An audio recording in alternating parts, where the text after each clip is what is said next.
The heavy afternoon silence broke the second I stepped onto the front porch, replaced by a muffled, breathless weeping that made my chest instantly tighten.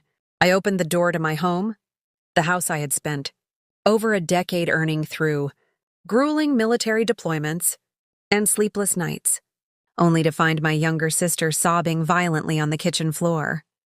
But what truly made my blood run cold was the sight in my living room, where her in-laws sat comfortably on my furniture as if they owned the property.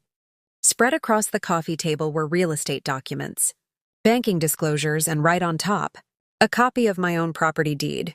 My name is Chloe Vance, and as a captain in the Army stationed at Fort Bragg, I am trained to handle high-stress situations calmly, but nothing prepares you for betrayal inside your own sanctuary. 3 days earlier, my unit wrapped up a field training exercise ahead of schedule, prompting me to drive through the night to surprise my sister, Sarah, and her infant son.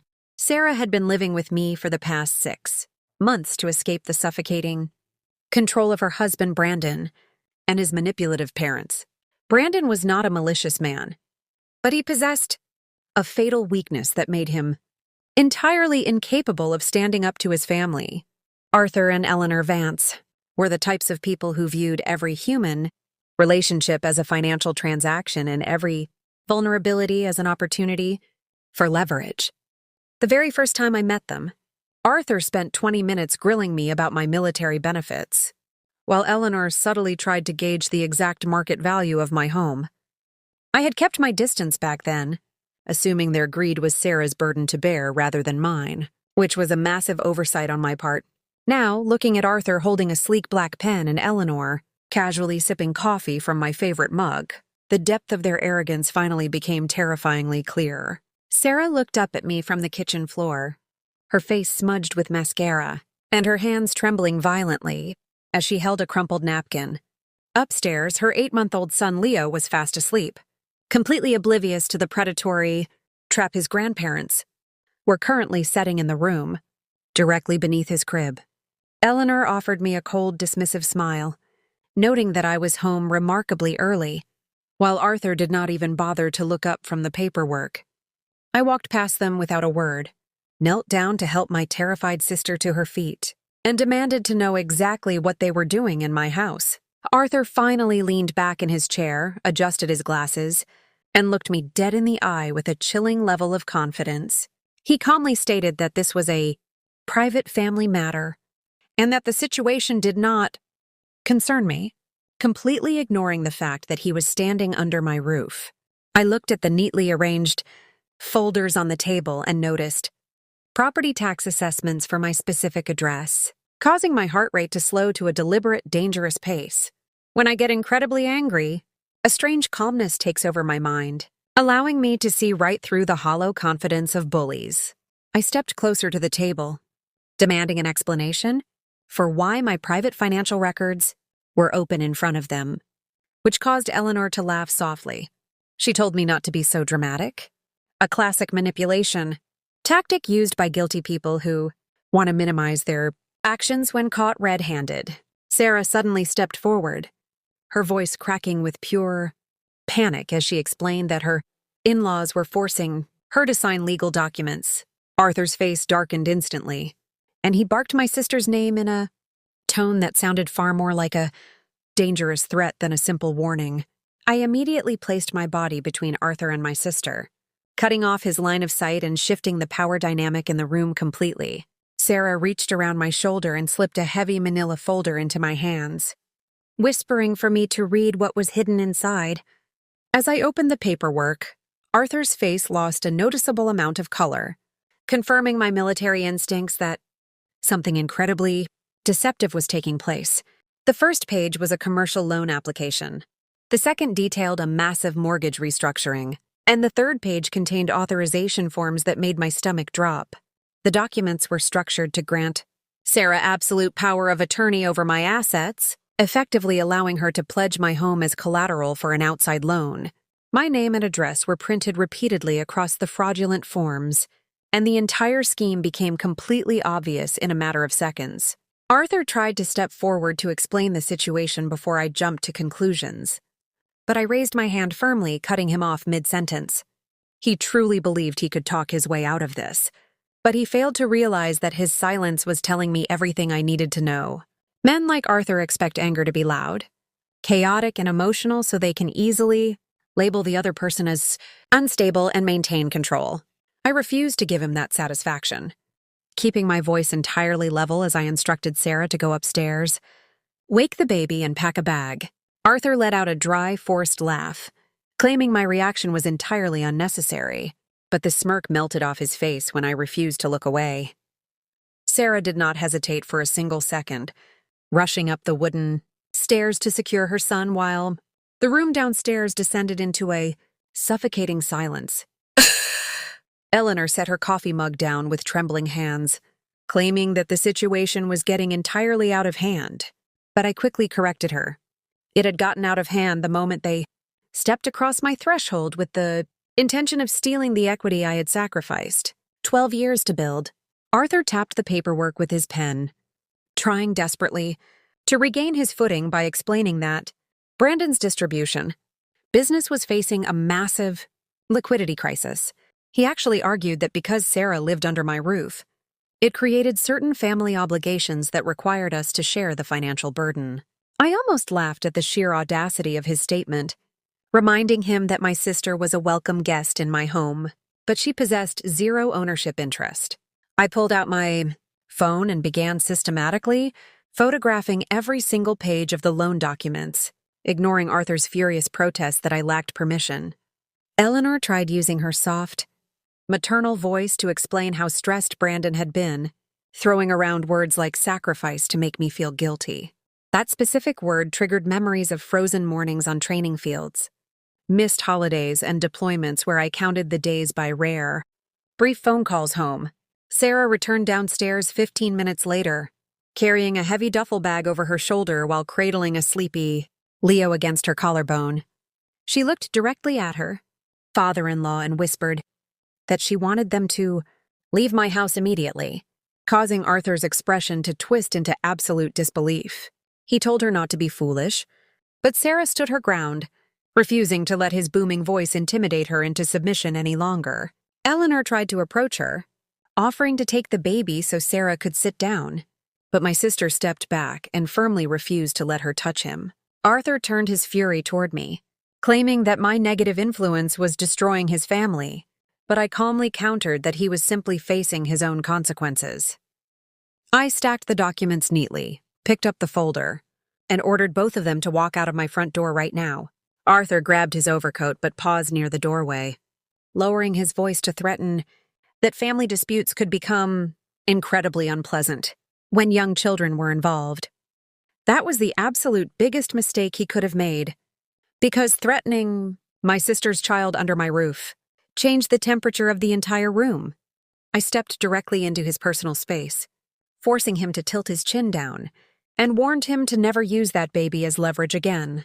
He swallowed hard, trying to hide his sudden fear behind a bitter sneer about military intimidation, but I simply told him that legal documentation beats intimidation every time. They finally left, and the moment the front door clicked shut, Sarah collapsed into a kitchen chair and began rocking her fussing baby automatically. I locked the deadbolt, checked the perimeter windows, and sat down across from her to piece together the entire timeline of their deception. Sarah explained that Arthur's logistics company had been hemorrhaging money for over a year, and Eleanor had systematically hidden the default notices from Brandon. Once Brandon found out, he drained their personal savings to help his parents, but the financial hole was far too deep to fix. When Arthur realized Sarah was staying with a sibling in the military who owned property, his desperate strategy shifted toward targeting my assets. He convinced Brandon that there was a completely legal way to structure the paperwork using Sarah's residency status, and they pressured her for hours before I arrived. Tears streamed down her face as she admitted she almost signed the documents out of sheer guilt, believing Brandon would lose everything if she refused. I reached across the table, squeezed her hand, and assured her that she was not weak. She had simply been isolated by predators. I took the photographed documents into my home office and immediately called a trusted real estate attorney named Marcus Vance to review the files. After 20 minutes of agonizing silence, Marcus called back with a deeply concerned tone, warning me that this crossed the line into serious identity and mortgage fraud. He instructed me to preserve every single text message, voicemail, and security camera angle, warning me that desperate people tend to move incredibly fast. That night, I did not sleep a single minute, sitting at my kitchen table with a legal pad while organizing the digital evidence. By sunrise, my porch camera footage clearly showed Arthur and Eleanor arriving with the folders, and Sarah's phone was filled with manipulative texts from Eleanor. The hardest part of the attorney's strategy was the instruction to play along temporarily, allowing them to expose their true intentions without scaring them away too early. The next move arrived at dawn via a text from Eleanor, suggesting we sit down like rational adults to resolve the emotional misunderstanding. I instructed Sarah to let me handle the response, and I typed a message requesting the updated loan files so I could review the terms. Arthur emailed me within the hour, using overly polished corporate language like informal equity matching and bridge loans to mask what was fundamentally an attempt at theft. He attached revised documents, but this time my name was spelled perfectly, which proved that the previous day's paperwork was a deliberate trial run. When I asked for the exact financial figure they were seeking to secure against my property, Arthur replied with a baseline request of $650,000. Sarah gasped in horror, realizing her husband was fully aware of the plot when Brandon called, her cell phone merely 10 minutes later. With the call on speaker, Brandon desperately argued that his parents were facing total ruin and that he thought I would understand the situation afterward. Hearing that word afterward completely broke something inside Sarah's spirit. Realizing her own husband was willing to sacrifice her sister's future to save his father. Later that afternoon, Marcus called with a sickening update. Arthur had already submitted a preliminary financing application to a local commercial lender that morning.